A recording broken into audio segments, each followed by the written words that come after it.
Pagi anak-anak, hari ini kita akan mempelajari cara menentukan ide pokok pada sebuah paragraf.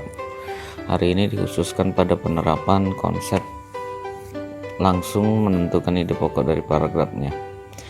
Kita mengingat kembali bahwa ide pokok itu sama dengan gagasan utama, sama juga dengan gagasan pokok, sama juga dengan pokok pikiran utama.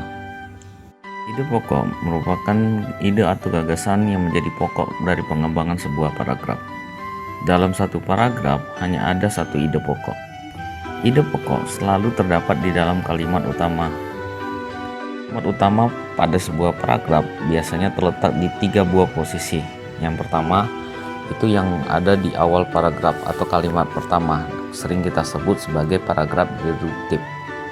Yang kedua, kalimat utama itu terdapat di akhir paragraf atau disebut juga dengan paragraf induktif. Dan terakhir, kalimat utama terletak di awal dan di akhir paragraf, itu disebut dengan paragraf campuran. Berdasarkan pengertian yang tadi, kita akan mencoba mencari ide pokok dalam sebuah paragraf. Nah, supaya lebih mudah, di sini Bapak ilustrasikan bahwa kalimat utama itu biasanya terletak di program ABC. A itu merupakan awal paragraf, B merupakan belakang paragraf, dan C merupakan campuran, artinya gabungan antara awal paragraf dan akhir paragraf atau belakang paragraf. Lalu bagaimana cara kita menentukan ide pokok atau kalimat utama yang terletak di awal paragraf, belakang paragraf? Nah, berikut ini Bapak akan sampaikan ciri kalimat utama yang terletak di awal paragraf maupun di belakang paragraf. Oke, kita mulai dulu dari yang pertama yang terletak di awal paragraf. Pada kalimat utama yang terletak di awal paragraf, yang kita perhatikan itu kalimat yang kedua. Kalimat utama yang terletak di awal paragraf memiliki ciri. Jika kalimat yang kedua itu merupakan di dalam kalimat kedua terdapat kata repetisi, yang artinya katanya yang berulang-ulang. Selain itu, di dalam kalimat kedua juga nanti kita akan melihat kata rujukan seperti ini, itu, tersebut. Itu juga di dalam kalimat kedua nanti kita akan melihat banyak kata ganti orang seperti ia, mereka, nya, kita, kami yang menjelaskan suatu pokok bahasan dari awal paragraf tersebut. Jika kalimat utama terletak di belakang paragraf, maka yang kita perhatikan itu kalimat yang terakhir. Jika kalimat terakhirnya memiliki kalimat simpulan seperti kata konjungsi oleh karena itu, oleh sebab itu, dengan demikian, atau kalimat yang merupakan kalimat penegas seperti kata jadi, bahkan, dan lain sebagainya, berarti di dalam kalimat terakhir itu terdapat kalimat utama. Untuk lebih memahaminya, kita langsung saja masuk ke dalam contoh soal dan berikut pembahasannya. Oke, perhatikan pada contoh yang pertama. Dalam contoh yang pertama ini itu terdapat 3 buah kalimat. Yang pertama, kalimat pertama yaitu ikan memiliki sistem gerak yang unik. Kalimat kedua adalah sistem gerak pada ikan berbeda dengan hewan vertebrata yang lain. Dan kalimat yang ketiga yaitu hal tersebut dikarenakan habitat ikan dalam air. Soal pertama ini yang ditanyakan adalah ide pokok pada paragraf di atas adalah. Jadi yang ditanyakan adalah ide pokok. Nah, coba kita lihat dulu yang mana kalimat utama pada paragraf yang ini. Kita cukup memperhatikan, sekali lagi, kita cukup memperhatikan kalimat kedua dan kalimat terakhir. Kenapa? Kalau kalimat kedua yang kita perhatikan, maka letak kalimat utamanya itu ada di awal kalimat. Oke, sekarang kita perhatikan ciri dari kalimat utama yang ada di awal paragraf. Nah, kalimat utama yang di awal paragraf ada ciri repetisi atau kata yang diulang. Sekarang kita perhatikan kalimat yang kedua. Adakah itu kata yang diulang dari kalimat pertama pada kalimat kedua? Nah, di sini ada kata ikan dan gerak pada ikan. Jadi ada kata sistem gerak dan ikan di sini. Kata ini merupakan kata repetisi. Jadi sudah jelas bahwa awal kalimat merupakan kalimat utama karena kalimat 2 memiliki kata repetisi di sini atau kata yang diulang. Nah, kita akan membuktikan apakah kata kalimat terakhirnya itu merupakan kalimat utama. Dalam kalimat terakhir itu tidak ada kata kesimpulan di sini. Oleh karena itu, sebab itu, jadi, bahkan itu tidak ada kalimat pada kalimat terakhir ini. Maka kalimat utama dari soal ini tidak ada yang di akhir paragraf. Maka jawaban dari sini sudah jelas merupakan jawaban yang kalimat utamanya terletak di awal kalimat. Maka ide pokok pada paragraf di atas adalah jawaban yang paling tepat dari 4 pilihan jawaban ini adalah ikan memiliki sistem gerak yang unik. Lanjut ke soal nomor 2. Nah, di soal nomor 2 ini sama seperti soal yang pertama, sebuah paragraf yang terdiri atas 3 buah kalimat. Kalimat yang pertama adalah siput menurut sebagian orang dianggap sebagai hewan yang lamban dan menjijikan. Sedangkan pada kalimat yang kedua, bahkan karena gerakannya yang lamban, tidak jarang orang membandingkannya dengan kelinci. Pada kalimat yang ketiga atau kalimat yang terakhir, siput juga dianggap menjijikan karena tubuhnya yang penuh lindir. Sedangkan soal menanyakan tentang gagasan pokok dalam cerita tersebut. Kita cek dulu, kita cross check dulu. Apakah kalimat yang awal merupakan kalimat yang utama? Kita buktikan dengan melihat pada kalimat yang kedua yang berwarna ungu. Kalau kalian perhatikan, apakah ada kata yang diulang dari kalimat kedua yang merupakan pengulangan dari kalimat pertama? Kalau kalian perhatikan, kalimat yang kedua itu hanya ada satu kata yang diulang, yaitu kata lamban. Kalau begitu itu belum cocok. Kita beralih ke ciri yang kedua.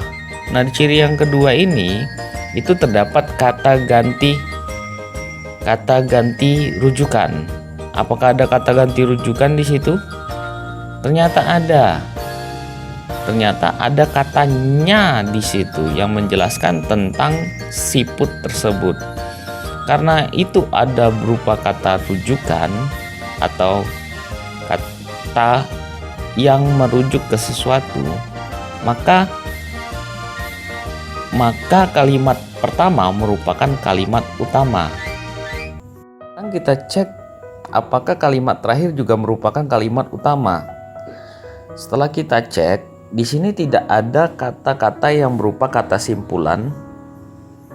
Oleh karena itu, oleh sebab itu, ataupun kata penegas seperti kata jadi atau bahkan.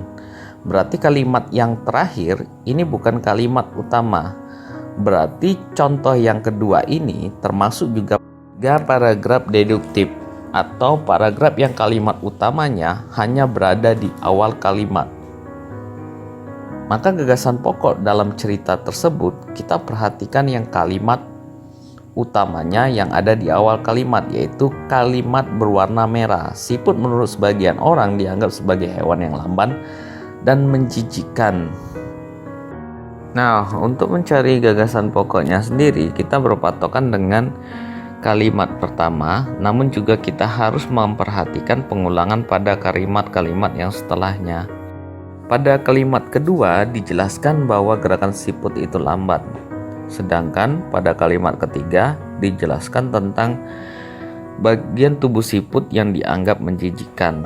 Maka kalimat utama gagasan pokok dalam cerita di atas itu adalah siput merupakan hewan yang lamban dan menjijikan.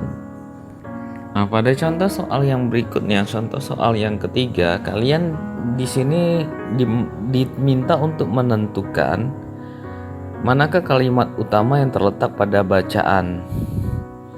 Nah, sama seperti langkah yang pertama tadi, kita tentukan dulu apakah kalimat utamanya ada di awal paragraf. Caranya kita melihat dulu adakah kata repetisi atau kata pengulangan di situ. Kata pengulangan dalam kalimat kedua. Kita yang perhatikan selalu kalimat yang kedua ya. Jadi, apakah ada kata yang diulang di situ pada kalimat kedua? Nah, dari dalam kalimat kedua ternyata tidak. Hanya ada kata pengulangan berupa kata agama. Oke, jadi itu belum cocok dianggap sebagai kata repetisi karena hanya satu kata yang diulangi. Nah, namun di situ ada kata rujukan, yaitu kata itu, agama itu sendiri. Perbedaan pandangan dalam satu agama dapat memicu terjadinya konflik dalam agama itu sendiri. Itu merupakan kata dalam repetisi. Maka kalimat utama dalam paragraf ini itu pasti terletak di awal paragraf. Lalu apakah kalimat utama pada paragraf ini juga terletak di akhir paragraf? Kita perhatikan kalimat yang terakhir. Nah, dalam kalimat terakhir itu terletak ada kata oleh karena itu yang merupakan kata kesimpulan. Maka kalimat terakhir itu juga merupakan kalimat utama. Jadi jawaban dari contoh yang ketiga ini, kalimat utama pada bacaan di atas terletak pada kalimat nomor 1 dan 3. Pada contoh soal yang keempat, ini jawab paragrafnya itu terlalu panjang, ada 7 buah kalimat yang ada di sini. Kita tidak perlu membaca keseluruhan kalimat, kita cukup memperhatikan kalimat pertama, kalimat kedua, dan kalimat terakhir. Nah, coba kalian perhatikan kalimat kedua merupakan kalimat pengulangan dari kalimat pertama. Apakah itu betul atau tidak? Kita lihat ada pengulangan kata berupa kata organ gerak, kemudian kerja organ gerak kita, dan gerakan-gerakan. Berarti kalimat kedua merupakan pengulangan dari kalimat yang pertama. Lalu kita cek lagi pada kalimat yang terakhir itu ada kata oleh karena itu. Nah, itu merupakan kata kesimpulan. Nah, karena ini merupakan kalimat pertama dan kalimat terakhirnya merupakan paragraf campuran, artinya kalimat utamanya ada di awal dan akhir paragraf. Maka bagaimanakah cara kita menentukan ide pokok dalam paragraf tersebut? Sedangkan pilihan jawabannya ternyata hampir sama.